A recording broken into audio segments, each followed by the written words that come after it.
ಸ್ನೇಹಿತರೆ, welcome back to ಅಮ್ಮ ಮಕ್ಕಳ ಪ್ರಪಂಚ ಯೂಟ್ಯೂಬ್ ಚಾನಲ್. ನೀವೇನಾದರೂ ನಿಮ್ಮ ಮಕ್ಕಳಿಗೆ ಗ್ರೇಪ್ ವಾಟರ್ನ ಕೊಡ್ತಿದ್ದೀರಾ? ಗ್ರೇಪ್ ವಾಟರ್ನ ಕೊಡೋದ್ರಿಂದ ನಿಮ್ಮ ಮಕ್ಕಳಿಗೆ ಅನುಕೂಲ ಆಗ್ತಿದೆ ಅಂತ ಅಂದ್ಕೊಂಡಿದ್ದೀರಾ ನೀವೇನಾದರೂ? ಅದು ತಪ್ಪು ನೋಡಿ. ಅನುಕೂಲಗಳಿಗಿಂತ ಅನಾನುಕೂಲಗಳೇ ಜಾಸ್ತಿ ಆಗ್ತಿದೆ ಗ್ರೇಪ್ ವಾಟರ್ನ ಕೊಡೋದ್ರಿಂದ. ಹಾಗಾಗಿ ಮಗುವಿಗೆ ಗ್ರೇಪ್ ವಾಟರ್ನ ಕೊಡೋದಕ್ಕಿಂತ ಮುಂಚೆ ಅದರಲ್ಲಿರುವಂಥ ಇಂಗ್ರೀಡಿಯೆಂಟ್ಸ್ ಮತ್ತು ಅದನ್ನು ಹಿಂದಿನ ಕಾಲದಲ್ಲಿ ಹೇಗೆ ಕೊಡ್ತಿದ್ರು, ಈಗ ಏಕೆ ಕೊಡಬಾರ್ದು ಅನ್ನೋದ್ರ ಬಗ್ಗೆ ನಾವು ತಿಳ್ಕೊಬೇಕಾಗುತ್ತೆ. ಅದರ ಕಂಪ್ಲೀಟ್ ಡೀಟೇಲ್ಸು ಈ ವಿಡಿಯೋದಲ್ಲಿ ನಿಮಗೆ ಸಿಗುತ್ತೆ. ಅದಕ್ಕಾಗಿ ಈ ವಿಡಿಯೋನ ಎಲ್ಲಿ ಸ್ಕಿಪ್ ಮಾಡಿದೆ ಕಂಪ್ಲೀಟಾಗಿ ಫಸ್ಟಿಂದ ಲಾಸ್ಟ್ ತನಕ ವಿಡಿಯೋನ ನೋಡಿ ಅಂತ ಹೇಳ್ತೀನಿ. ಮತ್ತು ಈ ಗ್ರೇಪ್ ವಾಟರ್ ಅನ್ನೋದು ಎಲ್ಲಿ ಸ್ಟಾರ್ಟ್ ಆಯಿತು, ಯಾವ ಕಂಟ್ರೀಲಿ ಸ್ಟಾರ್ಟ್ ಮಾಡಿದ್ರು ಅನ್ನೋದನ್ನೆಲ್ಲ ಈ ವಿಡಿಯೋದಲ್ಲಿ ನೋಡೋಣ. ಅದಕ್ಕಿಂತ ಮುಂಚೆ ನನ್ನ ಚಾನಲ್ನ ಯಾರೆಲ್ಲ ಸಬ್ಸ್ಕ್ರೈಬ್ ಮಾಡಿಲ್ಲ ಪ್ಲೀಸ್ ಸಬ್ಸ್ಕ್ರೈಬ್ ಮಾಡಿ, ಲೈಕ್ ಮಾಡಿ, ಶೇರ್ ಮಾಡಿ, ಹಾಗೆ ಕಾಮೆಂಟ್ ಮಾಡಿ ಅಂತ ಹೇಳ್ತಾ ಬನ್ನಿ ಸ್ನೇಹಿತರೆ, ವಿಡಿಯೋನ ಸ್ಟಾರ್ಟ್ ಮಾಡೋಣ. ನೋಡಿ, ಈ ಸಿಟಿಗಳಿಗಿಂತ ಹಳ್ಳಿಗಳಲ್ಲಿ ನಾರ್ಮಲ್ ಆಗಿ ಮಗು ಹುಟ್ಟಿದ ಮೇಲೆ ನವಜಾತ ಶಿಶುಗಳಿಗೆಲ್ಲರೂ ಅಳೋದಕ್ಕೆ ಸ್ಟಾರ್ಟ್ ಮಾಡಿದಾಗ ಅಜ್ಜಿಗಳು ಅಥವಾ ನಮ್ಮ ಅಮ್ಮಂದರು ಎಲ್ಲರೂ ಹೇಳ್ತಾರೆ, ಗ್ರೇಪ್ ವಾಟರ್ನ ಕೊಡು. ಗ್ರೇಪ್ ವಾಟರ್ನ ಕೊಟ್ಟಾಗ ಮಗು ಆರಾಮಾಗಿ ನಿದ್ದೆ ಮಾಡುತ್ತೆ, ಯಾವುದೇ ರೀತಿ ಕಿರಿಕಿರಿ ಮಾಡಲ್ಲ ಅಂತ. ಈ ಮಾತನ್ನ ಏನಾದರೂ ನೀವು ಕೇಳಿಸ್ಕೊಂಡಿದ್ದೀರಾ? ಆಲ್ಮೋಸ್ಟ್ ಎಲ್ಲರ ಮನೇಲೂ ಹೇಳಿರ್ತಾರೆ.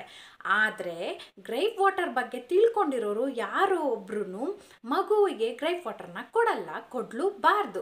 ಯಾಕೆ ಗ್ರೇಪ್ ವಾಟರ್ನ ಕೊಡಬಾರ್ದು? ಹಿಂದಿನ ಕಾಲದಲ್ಲಿ ಯಾಕೆ ಗ್ರೇಪ್ ವಾಟರ್ನ ಕೊಡ್ತಿದ್ರು ಅಂತ ಗೊತ್ತಿದೆಯಾ ನಿಮಗೆ?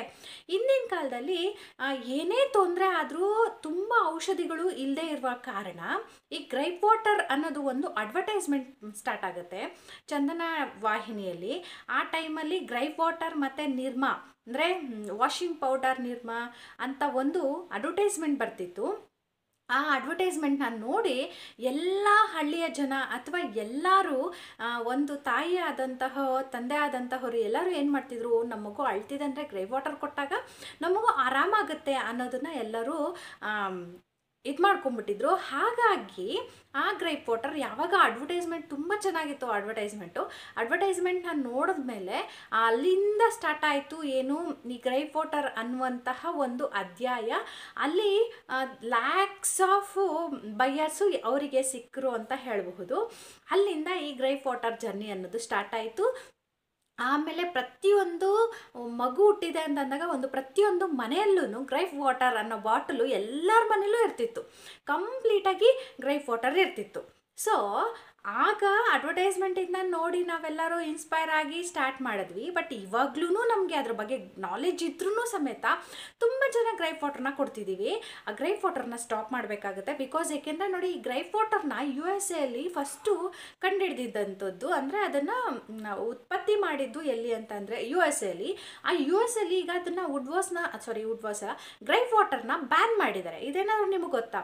ಅಲ್ಲಿ ಬ್ಯಾನ್ ಮಾಡೋದಕ್ಕೆ ಒಂದಷ್ಟು ರೀಸನ್ಸ್ ಇದೆ. ಬಿಕಾಸ್ ಯಾಕೆಂದರೆ ಮಗುವಿಗೆ ಮಗು ಕಿರಿಕಿರಿ ಮಾಡಬಾರ್ದು, ಮಗುವಿನ ಹೊಟ್ಟೆಯಲ್ಲಿರುವಂತಹ ಸಮಸ್ಯೆಗಳಿಗೆ ನಿವಾರಣೆ ಕೊಡಬೇಕು ಅಂತ ಇದನ್ನ ಉತ್ಪತ್ತಿ ಮಾಡಿದ್ರು. ಆದರೆ ಅದರಿಂದ ಆಗುವಂತಹ ಸೈಡ್ ಎಫೆಕ್ಟ್ಸ್ನೆಲ್ಲ ಅವ್ರು ಮನಗಂಡ ಮೇಲೆ ಏನು ಮಾಡಿದ್ರು, ಅದನ್ನ ಬ್ಯಾನ್ ಮಾಡಿದ್ರು.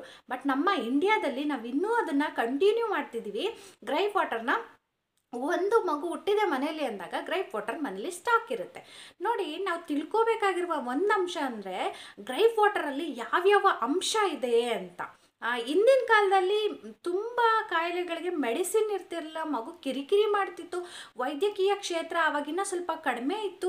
ಹಾಗಾಗಿ ಎಲ್ಲದಕ್ಕೂ ಅದನ್ನು ಕೊಡ್ತಿದ್ರು, ಮಲಗಿಸ್ತಿದ್ರು. ಓಕೆ, ಮಗು ಕಿರಿಕಿರಿ ಇಲ್ಲದೆ ಮಲಗ್ತಿತ್ತು. ಬಟ್ ಈಗಿನ ಕಾಲದಲ್ಲಿ ಅಟ್ ಪ್ರೆಸೆಂಟ್ ಎಲ್ಲದಕ್ಕೂ ಮೆಡಿಕಲ್ಲಿ ನಾವು ತುಂಬ ಸ್ಟ್ರಾಂಗ್ ಆಗಿದ್ದೀವಿ. ಎಲ್ಲದಕ್ಕೂ ಪರಿಹಾರ ಅನ್ನೋದು ಕಂಡ್ಕೋತಿದ್ದೀವಿ, ಎಲ್ಲದಕ್ಕೂ ಪರಿಹಾರ ಸಿಗ್ತಿದೆ, ಮೆಡಿಕೇಶನ್ ಸಿಗ್ತಿದೆ.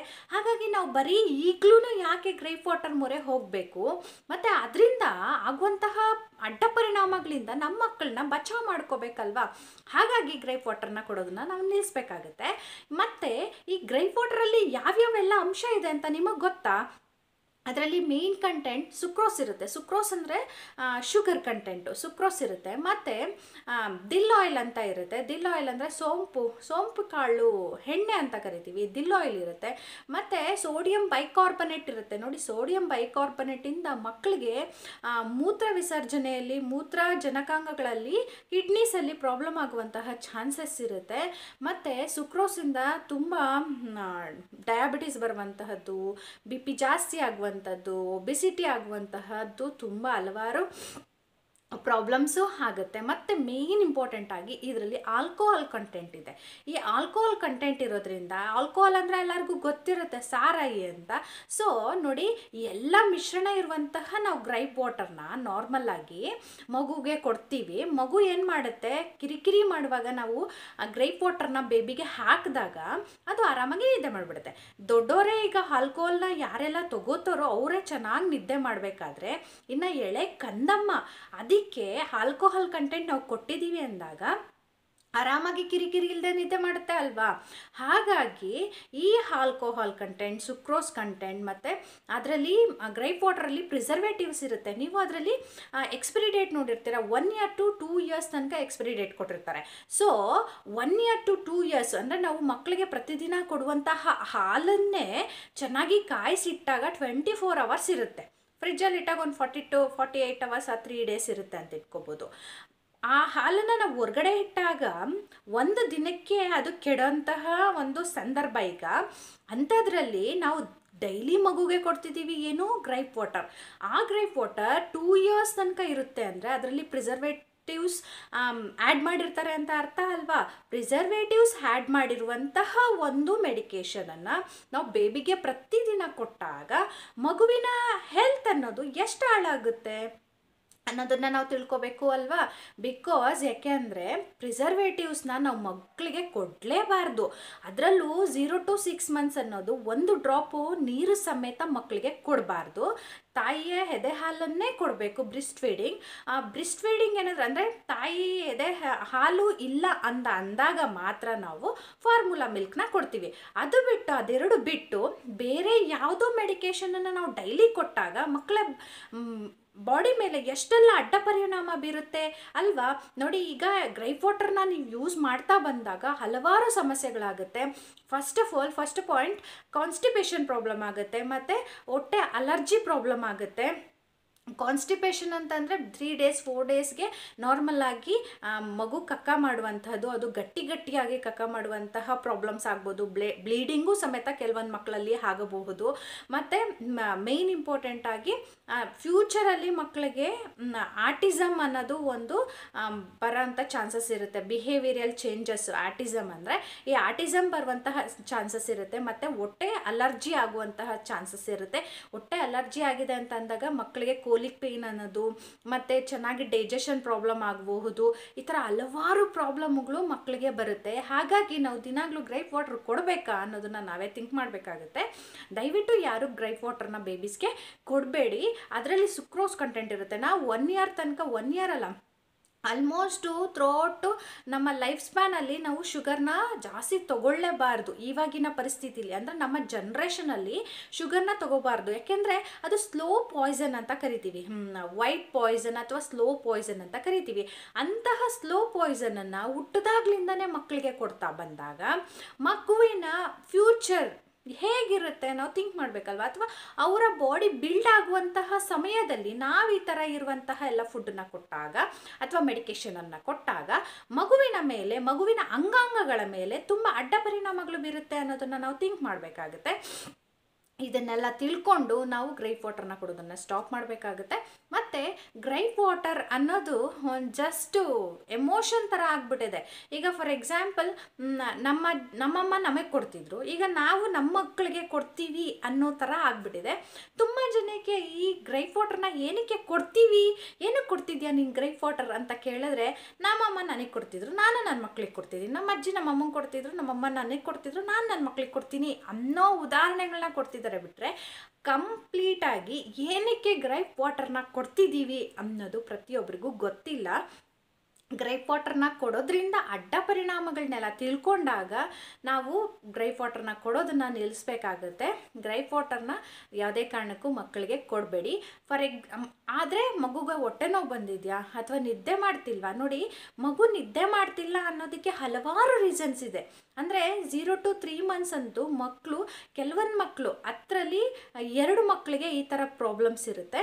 ಅಂದರೆ 10ರಲ್ಲಿ 8 ಮಕ್ಕಳು ಚೆನ್ನಾಗಿ ನಿದ್ದೆ ಮಾಡ್ತವೆ, ಏನೂ ತೊಂದರೆ ಇರಲ್ಲ. ಆದರೆ 2 ಮಕ್ಕಳಿಗೆ ಕೆಲವೊಂದು ಪ್ರಾಬ್ಲಮ್ಸ್ ಇರುತ್ತೆ. ಕೋಲಿಕ್ ಪೇನ್ ಇರ್ಬೋದು, ಅಥವಾ ಅದು ರಾತ್ರಿ ಎಲ್ಲ ಅಳ್ತಾ ಇರುತ್ತೆ, ಮಾರ್ನಿಂಗ್ ಆರಾಮಾಗಿ ನಿದ್ದೆ ಮಾಡುತ್ತೆ.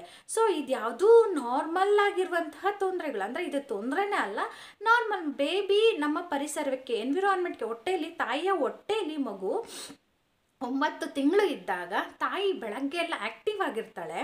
ಸೊ ಆಗ ಆರಾಮಾಗಿ ಮಗು ನಿದ್ದೆ ಮಾಡುತ್ತೆ. ತಾಯಿ ಯಾವಾಗ ವಾಕಿಂಗ್ ಎಲ್ಲ ಚೆನ್ನಾಗಿ ಮಾಡ್ತಿರ್ತಾಳೋ ಆವಾಗ ಬೇಬಿಗೆ ಜೋ ಆಡೋ ಥರ ಆಗಿ ಅದು ಚೆನ್ನಾಗಿ ನಿದ್ದೆ ಮಾಡುತ್ತೆ. ಮತ್ತು ನೈಟು ಏನಾಗುತ್ತೆ, ತಾಯಿ ಚೆನ್ನಾಗಿ ರೆಸ್ಟ್ ಮಾಡ್ತಾಳೆ ಥ್ರೂಔಟ್ 9 ಮಂತ್ಸು. ಆಗ ಬೇಬಿ ಏನಾಗುತ್ತೆ, ಆ್ಯಕ್ಟಿವ್ ಆಗುತ್ತೆ. ಅದು ಓಡಾಡೋದು, ಒದ್ದಾಡೋದು, ಅದರ ಆ್ಯಕ್ಟಿವಿಟೀಸ್ನ ಹೊಟ್ಟೆಯಲ್ಲಿ ಸ್ಟಾರ್ಟ್ ಮಾಡುತ್ತೆ. ಆಗ ಮಗುವಿಗೆ, ನಮಗೆ ಇಲ್ಲಿ ಮಾರ್ನಿಂಗ್ ಆಗಿದ್ರೆ ಹೊಟ್ಟೆಯಲ್ಲಿ ಬೇಬಿಗೆ ಅವಾಗ ನೈಟ್ ಆಗಿರುತ್ತೆ.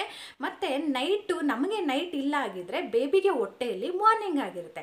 ಹಾಗಾಗಿ ಥ್ರೂಔಟ್ 9 ಮಂತ್ಸ್ ಬೇಬಿ ಹಾಗಿದ್ದು ಸಡನ್ನಾಗಿ ನಮ್ಮ ಭೂಮಿಗೆ ಬಂದಿದ್ದ ತಕ್ಷಣ ಒಂದೇ ಸಲ ಮಾರ್ನಿಂಗಲ್ಲೇ ನಿದ್ದೆ ಮಾಡಬೇಕು, ಮಾರ್ನಿಂಗೆಲ್ಲ ಎದ್ದಿರಬೇಕು, ನೈಟೆಲ್ಲ ನಿದ್ದೆ ಮಾಡಬೇಕು ಅಂತಂದರೆ ಮಗುವಿಗೂ ಪ್ರಾಬ್ಲಮ್ ಆಗುತ್ತಲ್ವ.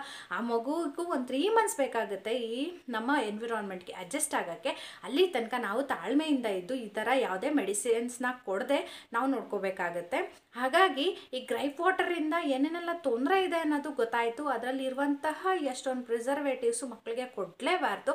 ಈ ಪ್ರಿಸರ್ವೇಟಿವ್ಸ್ ಕೊಟ್ಟಾಗ ಅಂಗಾಂಗಗಳ ವೈಫಲ್ಯತೆಯೂ ಆಗ್ಬೋದು, ಆಟಿಸಮ್ ಅನ್ನೋದು ಜಾಸ್ತಿ ಆಗುತ್ತೆ, ಮತ್ತು ಬ್ರೈನ್ ಡೆವಲಪ್ಮೆಂಟ್ಗೂ ಇದು ಎಫೆಕ್ಟ್ ಆಗುತ್ತೆ. ಸೊ ಈ ಎಲ್ಲ ತೊಂದರೆಗಳು ನಮಗೆ ಗೊತ್ತಿದ್ಕೊಂಡು ನಾವು ಕೊಡ್ತಿದ್ದೀವಿ ಅಂತ ಅಂದಾಗ ನಮ್ಮಷ್ಟು ಮೂರ್ಖರು ಯಾರೂ ಇಲ್ಲ ಅಂತ ಅನ್ಕೋಬೋದು. ಅಕಸ್ಮಾತ್ ಮಗು ಕಿರಿಕಿರಿ ಮಾಡಿದ್ಯಾ, ಸಹಿಸ್ಕೊಳ್ಳೋಣ, ಸ್ವಲ್ಪ ಪೇಷನ್ಸಿಂದ ಮಗುನ ನೋಡ್ಕೊಳ್ಳೋಣ. ನೋಡಿ, ನನ್ನ ಮಗುನೂ ಅಷ್ಟೇ 3 ಮಂತ್ಸ್, ಥ್ರೂಔಟ್ 3 ಮಂತ್ಸು ನೈಟ್ ಎಲ್ಲ ನಿದ್ದೆ ಮಾಡ್ತಿರ್ಲಿಲ್ಲ. ನೈಟು 10ಗೆ ಎದ್ದಿದ್ದಾನಂದರೆ ಅರ್ಲಿ ಮಾರ್ನಿಂಗ್ 5 or 6ಗೆ ನಿದ್ದೆ ಮಾಡ್ತಿದ್ದ. ಥ್ರೂಔಟ್ ನೈಟ್ ಅಳ್ತಾನೆ ಇರ್ತಿದ್ದ. ನಾನು ಎಷ್ಟೊಂದು ಸತಿ ಡಾಕ್ಟರ್ಸ್ ಹತ್ರ ಕನ್ಸಲ್ಟ್ ಮಾಡಿದ್ದೀನಿ, ನನ್ನ ಮಗ ಹಿಂಗೆ ಅಳ್ತಿದ್ದಾನೆ ಅಂತ. ಅವ್ರು ನನಗೆ ಹೇಳ್ತಿದ್ದು ಒಂದೇ ಸಜೆಷನ್, ಹಾಲು ಚೆನ್ನಾಗಿ ಕುಡಿತಾನೆ, ಬ್ರೆಸ್ಟ್ ಫೀಡ್ ಚೆನ್ನಾಗಿ ಮಾಡಿಸ್ತಿದ್ದೀರಾ, ಸೂಸು ಚೆನ್ನಾಗಿ ಮಾಡ್ತಾನೆ, ಇಷ್ಟು ಅವರ್ ನಿದ್ದೆ ಮಾಡ್ತಾನೆ, ಓಕೆ, ಇಟ್ಸ್ ಆಲ್ ರೈಟ್. ಅಂದರೆ ಇದು ನಾರ್ಮಲ್ ಬೇಬಿ, ಏನೂ ಮಾಡೋಕ್ಕಾಗಲ್ಲ. ಅಳ್ತಾನೆ ಸ್ವಲ್ಪ ದಿನ, ಒಂದೊಂದು ಮಕ್ಕಳು 3 ಮಂತ್ಸ್ ತನಕ ಅಳ್ತಾರೆ, ಒಂದೊಂದು ಮಕ್ಕಳು 5 ಮಂತ್ಸ್ ತನಕ ಅಳ್ತಾರೆ. ಹಾಗಾಗಿ ಆಮೇಲೆ ಸರಿ ಹೋಗ್ತಾರೆ ಅನ್ನೋದು ಒಂದು ಹೇಳ್ತಿದ್ರು ಬಿಟ್ರೆ ಇನ್ನೇನು ತೊಂದರೆನೇ ಇರಲಿಲ್ಲ. ಹಾಗಾಗಿ ಇದು ಕೆಲವೊಂದು ಮಕ್ಕಳಲ್ಲಿ ಈ ಥರದ್ದು ಬಿಹೇವಿಯರಲ್ ಚೇಂಜಸ್ ಇದ್ದೇ ಇರುತ್ತೆ. ಹಾಗಾಗಿ ಏನೂ ಮಾಡೋಕ್ಕಾಗಲ್ಲ. ಹಂಗೆ ಅಳ್ತಿದ್ದಾರೆ ಅಂತ ಅಂದ್ಬಿಟ್ಟು ನಾವು ಆಲ್ಕೋಹಾಲ್ ಕಂಟೆಂಟ್ ಇರುವಂತಹ ಒಂದು ಗ್ರೈಪ್ ವಾಟರ್ನ ಬೇಬಿಗೆ ಹಾಕಿಬಿಟ್ಟು ಮಲಗಿಸಿದ್ರೆ ಅದು ನಿದ್ದೆ ಮಾಡಿಬಿಡುತ್ತೆ. ಆದರೆ ಫ್ಯೂಚರಲ್ಲಿ ಅದೇ ಅಡಿಕ್ಟ್ ಆಗಿಬಿಡ್ತಾರೆ ಅಲ್ವಾ. ಆಲ್ಕೋಹಾಲ್ನ ನಾವು ಇವಾಗಲಿಂದನೇ ಮಕ್ಕಳಿಗೆ ಪ್ರಾಕ್ಟೀಸ್ ಮಾಡ್ದಂಗೆ ಆಗುತ್ತಲ್ವಾ. ಇದನ್ನು ನಾನು ನಾರ್ಮಲ್ ಭಾಷೆಯಲ್ಲಿ ಹೇಳ್ತಿದ್ದೀನಿ ನಿಮಗೆ. ಯಾರೆಲ್ಲ ಆ ಗ್ರೈಪ್ ವಾಟರ್ನ ಕೊಡ್ತಿದ್ದೀರಾ, ಇಲ್ಲಿಗೆ ಸ್ಟಾಪ್ ಮಾಡೋಣ ಅಂತ ಹೇಳ್ತಾ ನಾನು ಈ ವಿಡಿಯೋನ ಎಂಡ್ ಮಾಡ್ತಿದ್ದೀನಿ. ಯಾರಿಗಾದರೂ ಹೆಲ್ಪ್ಫುಲ್ ಆದರೆ ಶೇರ್ ಮಾಡಿ. ಎಲ್ಲರಿಗೂ ನಮಸ್ಕಾರ ಸ್ನೇಹಿತರೆ.